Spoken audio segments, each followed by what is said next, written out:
Robert Littal is here, the founder of Black Sports Online, because I figured if it's Black Friday, why not have the founder of Black Sports Online to hang out with us? So Robert Littal is here. Black Friday is one of the few terms where black is in front of it as a positive. You know, it just happened to work out this way. I'm telling people this was not like anything coordinated. I had Sam taking Black the day Friday, off. Black Sports Online. That's two positives. Exactly. With black in front of it. So Robert Littal, the founder of Black Sports Online, hangs out with us today. He usually hangs out with us every Friday on the show anyway. So I said just hang out for a couple extra segments today, and he does so. So we appreciate that, Robert. A lot of football to talk about, obviously, with what took place on Thanksgiving and implications from every game far and wide. So we will get into that. And let's begin with what we saw in Dallas yesterday between the Cowboys and the Chiefs. And, Robert, I got to say, I thought the Chiefs would win this game. But maybe it's time we start taking the Cowboys seriously. Dare I actually say it? They might be the hottest team in football. I mean, they beat the Eagles and the Chiefs in back-to-back weeks. This team, they don't look great defensively, but they look better defensively. And all they have to be is serviceable defensively when you have the weapons on the offensive side of the ball. They have Dak playing at the highest level that we've seen him play at. You know, Pickens playing like an all-world receiver. Where was this guy in Pittsburgh, by the way? Which I think is a very fair question to ask, why they couldn't get this out of George Pickens. But give me your thoughts here as we get through Thanksgiving.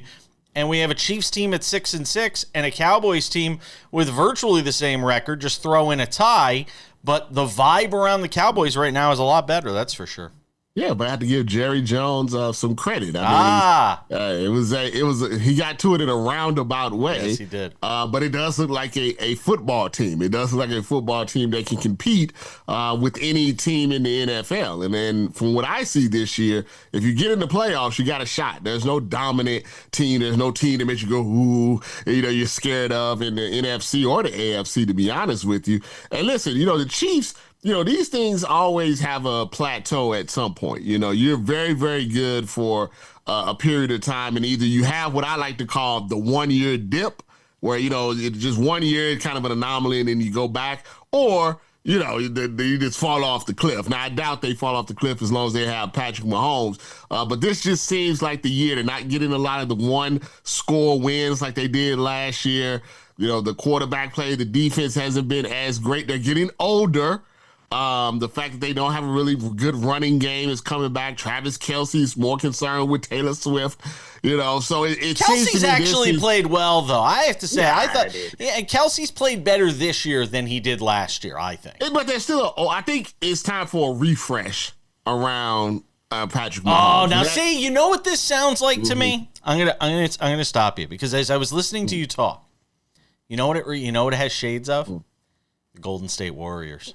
When I hear you say refresh around championship team and all this stuff, I hear what I'm watching with the Warriors right now, which drives me nuts, because I said 2 years ago, I might have even said 3 years ago, that it was time to tear that thing apart. And they didn't. Nope. And now you're paying the price for that with mediocre basketball at extremely high ticket prices for fans going over to the Chase Center to watch that Warriors team. If you do the refresh and it doesn't go well, you wind up with 2 or 3 years of sort of warm milk Kansas City.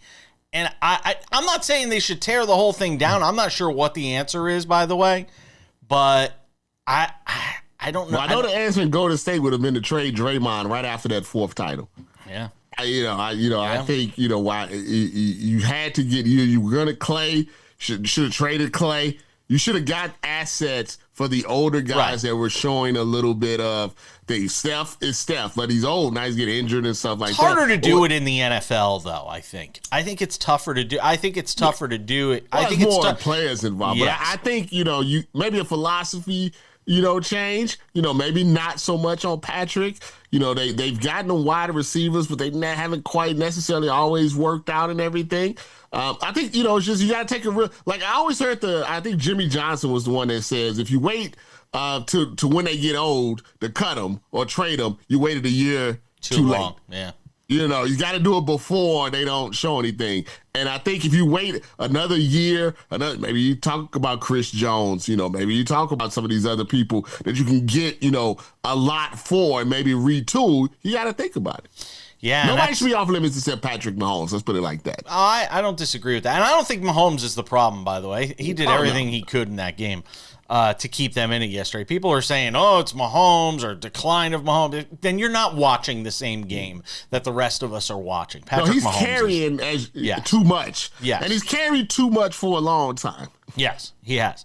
But as for the Cowboys, the problem for them is the NFC is such a beast. The path to the playoffs, despite the loss, is easier for the Chiefs as far as a wild card spot is concerned than it is for the Cowboys, Robert. And that's where part of the problem lies here for Dallas is they still have a number of teams to leapfrog. We'll get to one of those teams coming up in the next segment. With the Cowboys at 6-5-1, they have a huge showdown coming up with the Detroit Lions. And if they win that game, when you start to look at the schedule, it opens up a bit for them where they could go on a run here to finish the season. You've got the Lions, then you got the Vikings at home, you got the Chargers at home, and then the Commanders and the Giants. I mean, it's not out of the realm of possibility here that this winds up being, at the very least, a 10-win football team with the possibility, you know, of maybe even 11 wins. If they beat the Lions, they might win out. Yeah, now it's the Cowboys, so we know they may self-destruct. I wouldn't call any win a guarantee win. So as you think they pull you in, and then what's going on right there. But I think maybe in my mind, at least one of the best things about the NFL is the parity.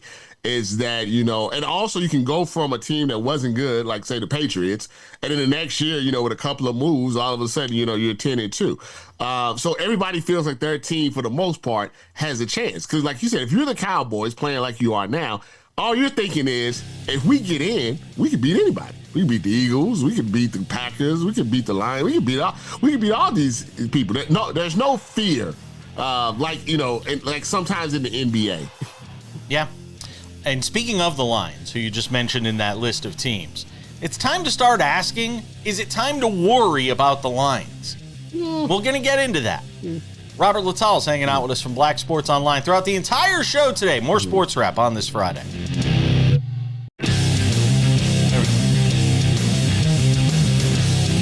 Here we go indeed. Good to have you with us on this Black Friday edition of Sports Wrap. There's an NFL game today. Hope you're enjoying that. The Bears in Philadelphia taking on the Eagles. We'll have a full recap on that on tomorrow's show. Robert Littal, the founder of Black Sports Online, hangs out with us for the show today, and thrilled to have him in our presence to regale us in all of his holiday cheer. You gonna do any Black Friday shopping, Robert? No, I don't go out with. I did that one time to get a PlayStation 2 back 10, 15 years ago, and almost got clotheslined in the store by an old lady. So no, I don't do that no more. PlayStation 2, yeah, long time ago. Long time ago. Yeah, I mean, we may go out. I don't know. We've never done anything Black Friday-ish in Las Vegas before, so we might go and test the waters and see what's going on out there in Vegas. Be careful, everybody. If you're out on the roads, a lot of people out there. Don't go killing people for parking spots. Just park a little further away. You can walk the few extra feet. We all ate a lot for Thanksgiving. Let's talk about the Packers and Lions, because I've been saying this for a couple of weeks now. And I think it's fair to start asking the question, is there something wrong with the Lions? Or is it just one of these situations where they're a B-plus team that can't get to the A's? That's a team that's, every generation of sports has these teams that are really good, with a good head coach, a good quarterback, good talent, and they just can't get over the hump for one reason or another. Is that the Lions, or is there something bigger here that needs to be addressed with why this team feels like it's not going to get over the hump again this year in this process that started with dread and doom and gloom when they were terrible the first year under Dan Campbell, and then they started to build this thing up, and we all thought that it was on this inevitable path to eventually Detroit getting something that fan base craves so much, which is a Super Bowl, Robert. I wonder if they're ever going to be able to see that through to the end. Well, given what we've seen here, because it just seems like they come up a little bit short. Yeah, I think if I'm a Lions fan, I'll be very careful about being a little bit too critical of the team. I mean, you're bad for not just the early Dan Campbell years, for the last 50 years. For most people adult lifetime, you've been not just bad. I mean, like super bad. Like where you go into the Thanksgiving game and that's your Super Bowl because you're already 3-10 or whatever it may be. As far as just in general, I think there is a hump. I mean, I think all teams that go from bad to good are trying to get over that hump. And Dan Campbell and the Lions have had a couple of teams that were very good. But for various reasons didn't get over that hump. That wouldn't make them special. That's the Cowboys haven't got over that hump for 30 years, for example. So I would show some patience because it's not like they're bad. They're good. And I wouldn't, once you get in the playoffs, maybe being an underdog would be better for them. They may not get in though, Robert. What would it say? What would it say? What would it say? What would it say if that team, with all of that talent, and it's not like some of these teams that have been, absolutely devastated by injuries. They have relative health in Detroit this year. If they lose to the Cowboys, and that is not a gimme by any stretch the way Dallas is playing right now. I mean, I want to see a sense of desperation out of that.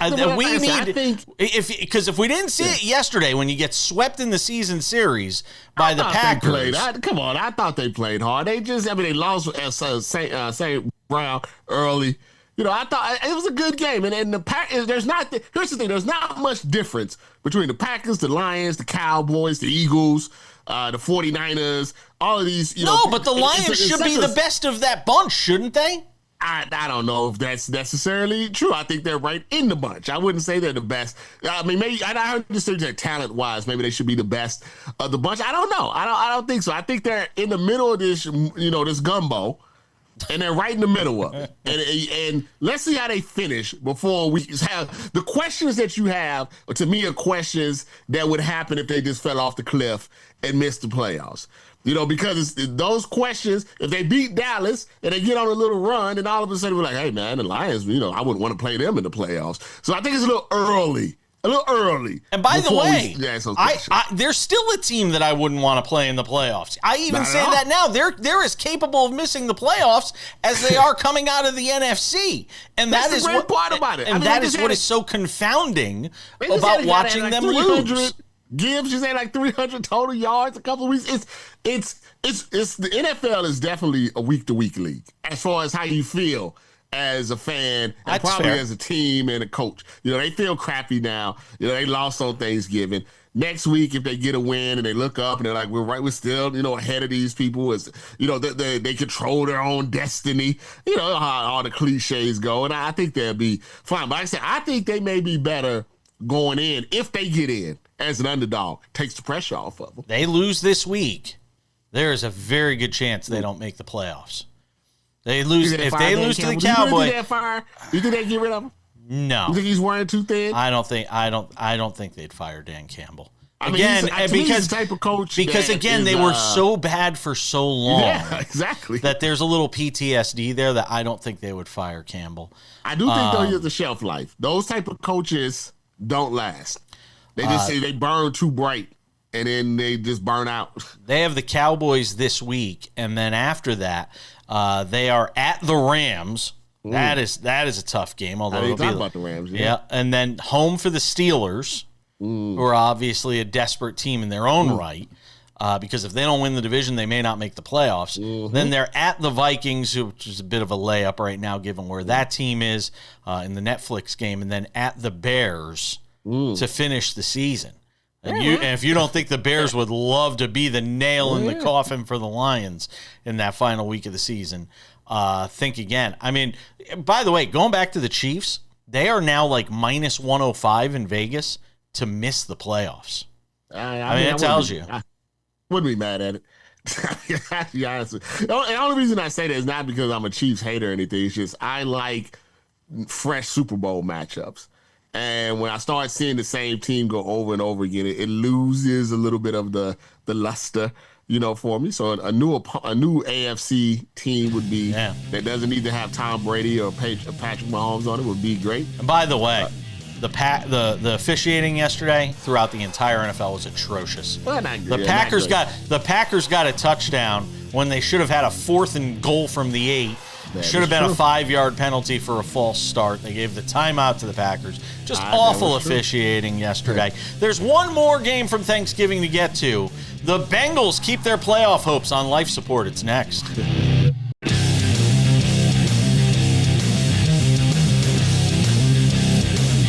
We keep things moving on this Black Friday edition of SportsWrap. Still to come in the show. Paige versus the Prince. Sam's not here. But we still put together a Paige versus the Prince NFL pick segment for you. We have that coming up. Coming up in 10 minutes, could Oklahoma City actually break the Warriors' 73 win mark from a decade ago? I think it's a very fair question to ask. And if you look at the odds right now in Las Vegas, they're asking the very same question. I don't know why. We see it's such an old school thing to say. The odds in Las Vegas. The odds are everywhere now. Robert Littal. It's not even like the old days where we're like, oh, what do the Vegas insiders say? No, there's sports books everywhere. I don't know why. It's not like a mafia boss. When you say I know. I do. Man, I got an offer you can't refuse. So on this Black Friday, there's one more game to recap from the Thanksgiving slate, and boy, oh boy. I don't care if they make the playoffs or not out of that craptastic AFC North, Robert Littal. The Ravens aren't going anywhere this year. That team, I know we like to say anybody gets in the playoffs, they go, this Ravens team isn't going anywhere. When you put up 14 points against that Bengals defense, which has been just awful this entire season, there are some major questions that have to start being asked about that Ravens team. After that performance, 5 turnovers yesterday, last night, Robert. It almost made me want to hurl up what I ate for Thanksgiving. That was a horrible performance. You know who the Ravens remind me of? The Andy Reid Eagles with Donovan McNabb. I think it's time for a refresh in the sense that I think the John Harbaugh, and he's been there for a long time. He's won Super Bowls. Clearly an excellent coach.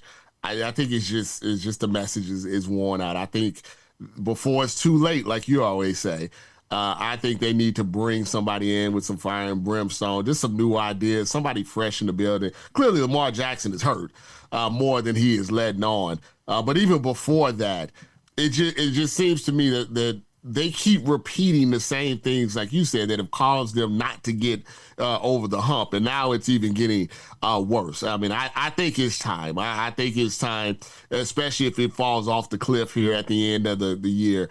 It's time for somebody new. It's time for somebody, I don't know, younger or style. I don't know what they need, but I think they need a new voice, a new leader in that building. Yeah, I think those cries are going to become a lot louder. Sort of depending on what happens here over the final 5 games of the season for a team that's 6-6.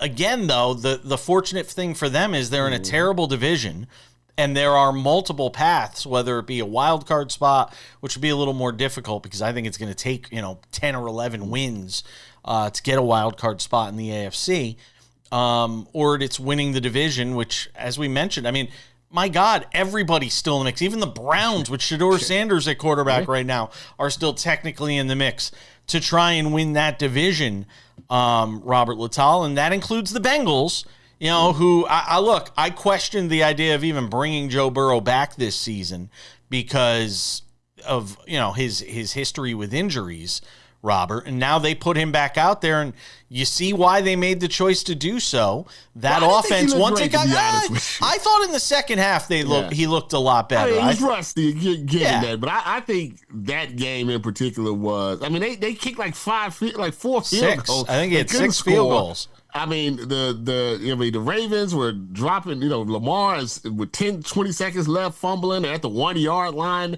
They're fumbling. That felt to me like, yeah, I mean, it's Joe Burrow, so I'm not trying to downplay it. Obviously, it gave them a little energy that they didn't have before. Absolutely. But that was definitely more, I felt like the Ravens lost the game than the Bengals won the game. I mean, they gave them 5 turnovers. You and me could have went out there and played quarterback and probably just handed it off and won the game the way they were playing last night. 5 turnovers for the Ravens in that game. And, again, we talk about the path for some of these teams as we look over the next few weeks. The Ravens, with that loss right now, are 10th in the AFC. Kansas City. They have 2 games against the Steelers, which are basically going to make or break their season. It is, because the Steelers are 6-5, the Ravens are 6-6. Everything is still right in front of the Ravens right now, as far as their playoff aspirations are concerned. Aside from that matchup against Pittsburgh a couple of times, they will have the Bengals again in Cincy on December 14th. Then they are home for the Patriots and at the Packers. It is not easy sledding here over the final several weeks of the season for John Harbaugh's team, and it could spell. I mean, look, if it goes really bad, I could see Steve Bisciotti and that ownership group deciding, hey, man, it's been a great run. Let's mutually part ways. Let's not make it acrimonious. Appreciate everything you've done for us. We're going in a different direction. Good for Harbaugh, too. He won't be out of a job for a long period of time. Just like, and I said the Eagles for a specific reason. Andy Reid goes to the Chiefs. You see what happens there. It's not like I'm saying it. I just think sometimes you could be with a team for so long and it's just the message just doesn't reach, like it used to. And I think, like you said, a mutually parting of ways. If you're the Giants and John Harbaugh becomes available, do you pick up the phone and call him? Absolutely. You got Jackson Dart, you got Scatterboo out there, being crazy. Malik and Neighbors. So, you got a good defense, and absolutely, I think he would be successful. I think it's just one of those. I don't think it's one of those things where like he's an awful coach and you got to get rid of him. I just think it's everybody needs a new message, a fresh message. In there, and they've done the same things for so long, but when it doesn't have success, you have to move it along. I think it's just time. Your 3 wild card leaders right now in the AFC: the Chargers, Jaguars, and Bills at 7-4. And I keep saying that the team nobody wants to play right now is the Houston Texans. Everybody is doing everything they can to keep the Texans out of the playoffs because that defense, and we all know this. Defense travels in the postseason, Robert. If that team makes the playoffs, they are extremely dangerous right now. Yeah, that's scary. I think C.J. Stroud is tracking to come back, but it's always good to know you got a good backup. I mean, there's teams that have a backup, and then the backup comes in and they can't win the games no matter how great the defense is. Davis Mills doesn't have to be great. This has to be not bad, good enough. And that's what he's been, for these, 3 wins. But if you want to, go further, they need C.J. Stroud to be healthy, but maybe that's the best thing for him to, sit back, watch, reset, and now you make that push because we're in the push time right now. And they also need C.J. Stroud to not try to do too much. If the lesson is anything, while he's sitting on the bench watching this or sitting at home watching this, it's the fact that he doesn't need to do too much because that defense is so good. We're going to switch gears to the NBA when we come back. Could the Thunder win 74 or more? That's next.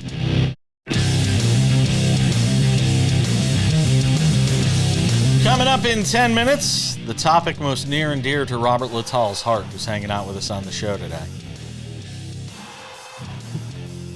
Ohio State and Michigan.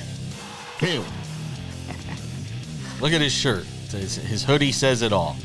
Where do you find this stuff, by the way? I'm good at finding this stuff. I got connects all over the world. I like to find something nobody else has. Let me show you something real. Boy. Hold on. Look at this. Look underneath. Look at that. Nice. Look at that. Doubled up on them. Very nice. Very impressive.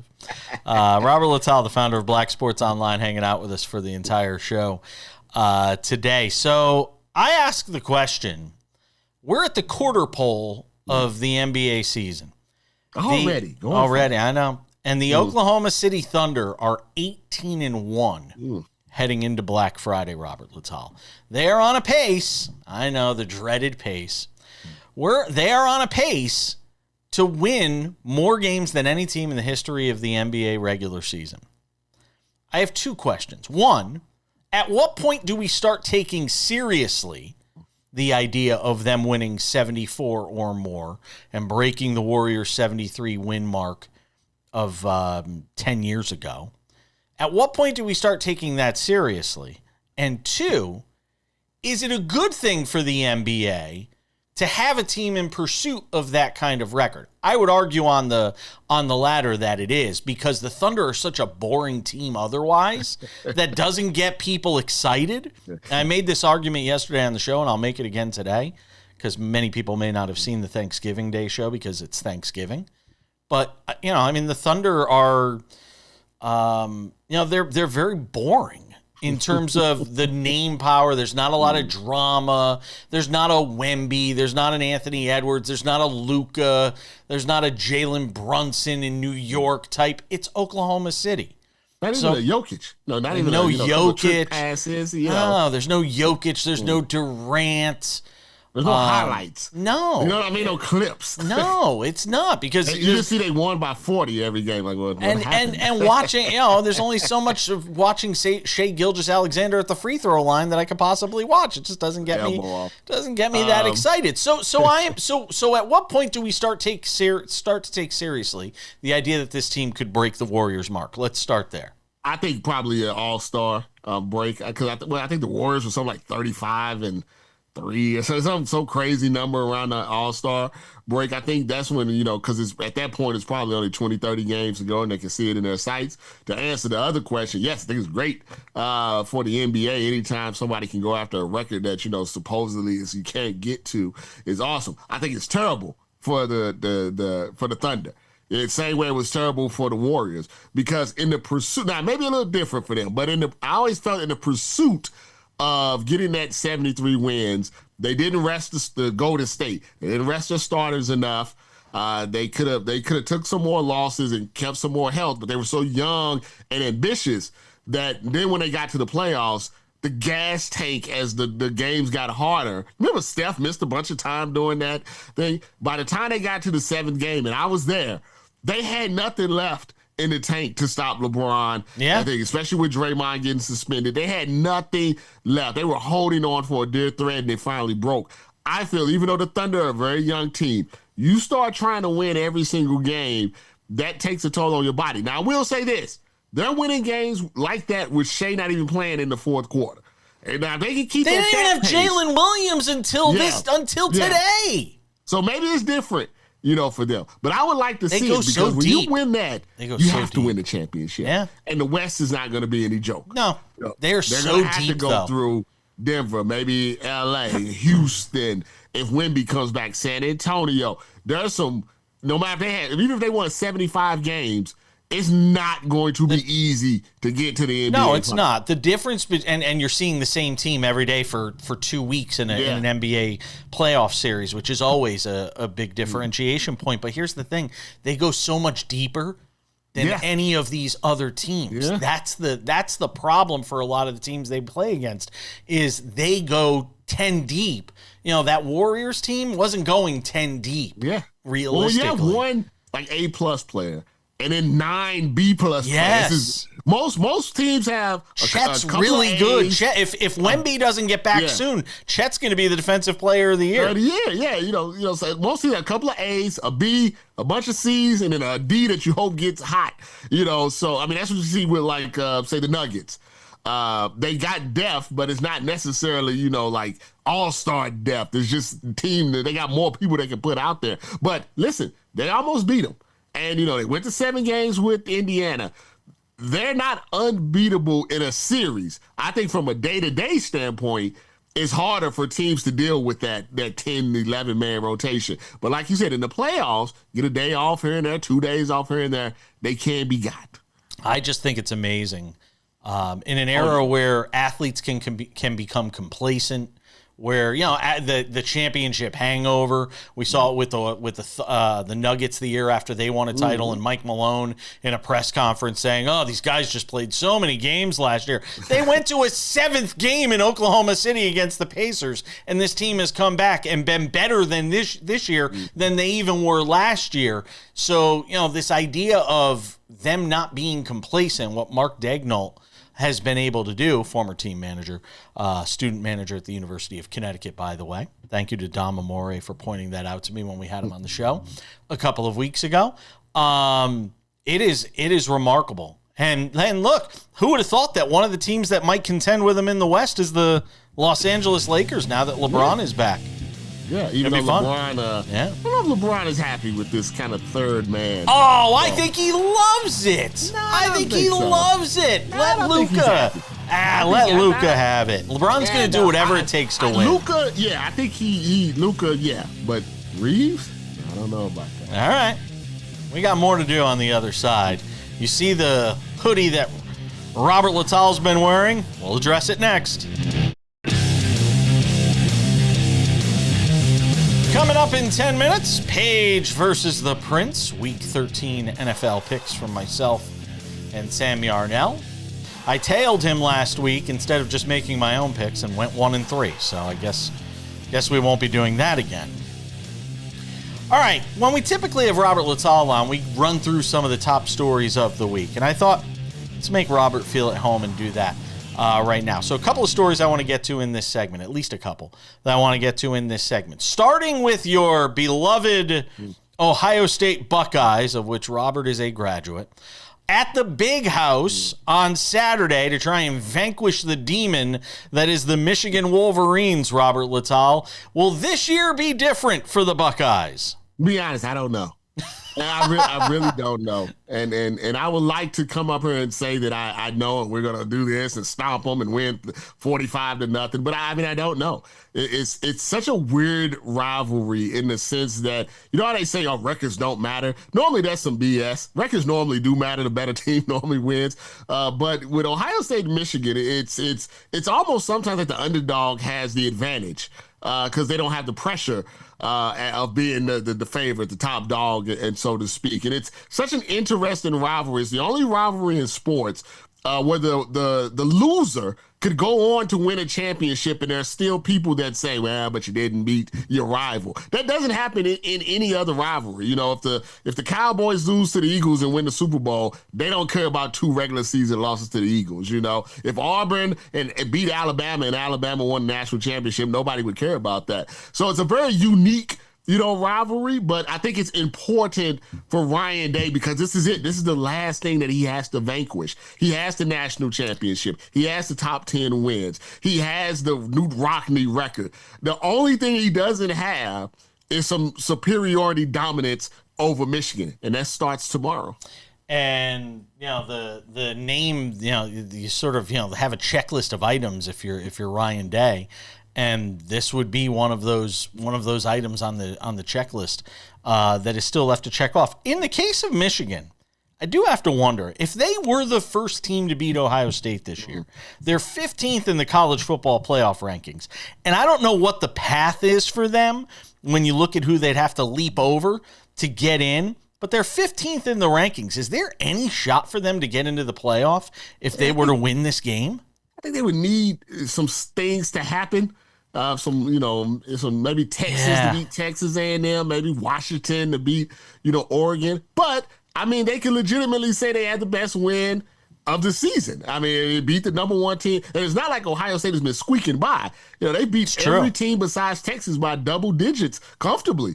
So they would have a case. And if you think about strength of schedule, playing Oklahoma, going against USC, things like that. They have they have a case, I would say, but they probably would need some help. Michigan getting 10.5 at home in that game. That's too much. That feels like a ton of points. I was thinking the same exact thing. That feels like a ton of points in a rivalry game such as that one with the way it's played out. Yeah, I would take Michigan past. plus the 10. I would. I said I want them to win. I'm just saying from a gambler standpoint. Yes, I would too. Aaron Andrews has drawn the ire of some. And look, I am neither a fan nor a critic of Aaron Andrews. I think a lot of these sideline reporters, okay, whatever. Throw them all into a hat. It's fine. You're generally not getting much out of a coach when you talk to him at halftime or before the game or anything like that. Although I have to say the post game on the Bengals game last night on NBC was pretty good with the whole team sitting there eating chicken and turkey and whatever they had out there. But I have to ask, this whole thing where she went out on her podcast and talked about the sacrifices that people make in broadcasting. And people got on top of her and said, hey, it's not, you get paid a lot of money to watch sports and this and that. I got to actually side with her for a moment, because what a lot of people don't realize is it's one thing when you get to watch sports because you want to watch sports. And I'm not asking anybody to feel sorry for me. I've got a chance for the last 25 years out of the 30 in my media career to talk about sports, Robert. And I feel very lucky to have done that. You're not really working. But to pretend there aren't sacrifices that go along with it, whether it's moving your family and uprooting because you got to move for a different job, whether it's, the travel and the holidays. I can't tell you the last time I didn't work on a holiday. I worked Christmases, I worked birthdays, I worked anniversaries, I worked New Year's. I've done all of that, Robert. And I don't have a problem with her mentioning that. She wasn't complaining. She was simply stating a fact. And people got on her like crazy. She wasn't lying. So I think that's the first thing to say. But I think, I think it was her podcast. She's just talking. I don't think she would thought about the actual backlash.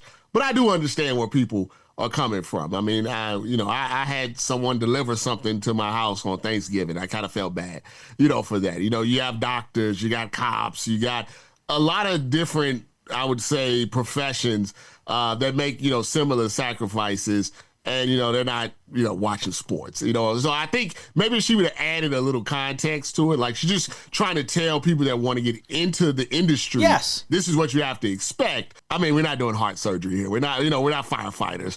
We're sports reporters. And on the level of jobs that, I would say you have to make the extreme sacrifice, we're probably lower on the totem pole than some of that. So I think some people were projecting, because maybe they got to work today at right. You're retail. Working Starbucks or whatever, right? Yeah, and I can. She doesn't. And listen, I'll be honest with you. I have nothing against Aaron Andrews, but if all the sideline reporters disappeared tomorrow, I don't think anybody would care. It was like the First Take host. Nobody talking about Molly anymore. It was a thing for a day or two, and nobody cares anymore. Robert Littal, I always appreciate you, my friend. Thanks for hanging out with us today. No problem. This was fun. It was fun. See, we're working. We're working on We are Friday. Working. See, you feel bad sympathy. For us. Absolutely. We're coming back. Just about time to put the wraps on this baby for a Friday. Before we go, a couple of reminders. If you have not done so yet, make sure to subscribe to the Sports Wrap with Jason Page podcast. It's available on all your favorite podcasting platforms: Spotify, Apple Podcasts, YouTube Podcasts, iHeartRadio, TuneIn, Odyssey, Amazon. Anywhere you get a podcast, you can listen to this show. Crystal clear audio, Monday through Friday. 45 minutes, great while you're on the treadmill, in the car, trains, planes, sitting at the airport, waiting to get home from wherever you're going during this holiday weekend. It's great. Make sure to check it out. Also, Sports Wrap with Jason Page YouTube channel. This is the place for all things Sports Wrap. We have the TV version of the show, Monday through Friday, commercial free, 45 minutes, boom. Watch it there. It's actually there before it even makes it onto TV, Monday through Friday. A little pro tip for those of you that want to get the information as soon as possible. If you can't or don't have the time to watch it on television, it's there, basically on demand, Monday through Friday. We also have Sports Wrap Shorts there, which is quick little videos on the top stories. If news breaks, we're there. Usually about a minute long, sometimes a little longer, but usually about a minute long, easy to consume. Check that out on our YouTube channel. Also, SportsWrap shorts available on our TikTok, SportsWrap Jason Page, and on Instagram, SportsWrap Jason Page. All right, on this Friday, Sam Yarnell, there's only one thing left to do. Let's do it. It's Friday, and that means it's time for the weekly face-off for sports betting bragging rights. It's Page versus the Prince on the SportsWrap. Thank you, Chad Erickson. Week 13 in the NFL, Sam Yarnell. 1-3 last week. I told you it didn't go very well. So this week I will make my own picks. Not that it's likely to go much better. You got 4 winners for me? Yeah, and hopefully I won't get hooked like those pesky Kansas City Chiefs did to me last week. That's what I say to you, Kansas City. All right, Jason, we're back. You said it, 1-3 last week. We'll try to do a little bit better this week. We're full off of the Thanksgiving pickings, so let's try to pick some winners. We'll start in Indianapolis, Texans and Colts. And listen, the Colts offense has been putrid lately. I know they were playing this Kansas City team, and everyone's talking about the Kansas City defense. The Colts forgot how to play offense for 2.5 quarters of that game, and now they're going up against one of the best defenses, if not the best defense in the NFL, in the Houston Texans. What does that mean? We go under 44.5. Texans, Colts under 44.5 to start your Sunday. Then, down in Tennessee, another AFC South matchup. Jaguars, Titans. I love points in this game. I don't care if it's Davis Mills. I don't care if it's Trevor Lawrence. I don't like either of these defenses. I'm sorry, I didn't mean Davis Mills. I meant Cam Ward. Everyone's talking about Cam Ward being a worse quarterback than Davis Mills. I don't believe that to be true. I think you just got to give the kid a couple more weeks. This is the coming out party for the offense. Jaguars, Titans, over 41.5. It's a low number. Let's get over it. Buccaneers are playing the Cardinals at home. And everybody's loved the Arizona Cardinals over the last couple of weeks with Jacoby Brissett. And everyone's hated the Tampa Bay Buccaneers because Baker's been injured. Well, I don't care if I have to use Teddy Two Gloves this week. I'm going to take the Buccaneers. I'm going to take the better team laying a field goal at home against the Arizona Cardinals. The Cardinals need to start losing to get a better draft pick. I think that they're going to talk about that in the facility this week. They're not even going to want to try traveling all the way to the East Coast to play the Tampa Bay Buccaneers. Give me the Bucs, -3 against the Cardinals. And Raiders, Chargers. Over 41.5, it's a principal play. Both these offenses are terrible. These defenses are all right, but it's just such a low number. We got to go over. 41.5 between two bad teams. Give me the over, Raiders, Chargers. So Texans, Colts under, Jaguars, Titans over, Raiders, Chargers over, and lay the 3 with the Bucs at home against the Cardinals. We have some games that, or at least one game that crosses over, but that's about it this week. No opposite picks, though, of you and I this week. Let me start with the Jaguars and the Titans in Tennessee. This seems like the spot where the Jags have a letdown, doesn't it? It feels like that Jags loss that you just go, how did we lose to Tennessee? Which is exactly why I'm taking the Jaguars -6.5. They're going to win that division. Colts might not even make the playoffs by the time we're done with the year. It's possible. That schedule is brutal. Game number 2, Dolphins -5.5 at home against the Saints. I love Miami. This feels like a really good spot for them. I think they're going to win their next 3 games. I think they're going to be 7-7 with 3 to play, which means more Mike McDaniel for you folks down there in South Beach. Enjoy that. And more Tua Tagovailoa. Enjoy that. And a crappy draft pick. Enjoy that.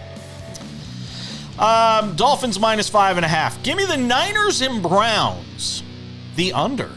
You can make it 26.5 and it may not get there. 36.5 is the total. It's going to be a rough week for Shedeur Sanders. Not rooting for that. I want to see him succeed, but that's where it's going. Under 36.5. And Sam, Steelers +3.5 at home against the Bills. I'll take in the Steelers. Desperation here. Game they have to have. A game they will have. I'll take the Steelers +3.5 at home against the Bills. Jags -6.5, Dolphins -5.5, Browns and Niners under 36.5, Steelers +3.5 at home for the Bills. My picks, Page versus the Prince, Sam Yarnell. Any last words, sir? That Niners-Browns game, that is going to be appointment viewing. I would agree. We're out of time. Thanks to Robert Littal. Thanks to you, Sam Yarnell. Have a great weekend, everybody. We'll see you back here on Monday for more Sports Wrap. Hi there. I'm Jason Page. You like what you're watching? Subscribe. We've got Sports Wrap shorts on this channel. We've got the show. We've got clips from the show. What else do you have to do? You probably follow a lot of other things that aren't half of as they're not half as exciting as this show is. So what are you waiting for? Click the subscribe button, follow the channel, watch the content. Bye.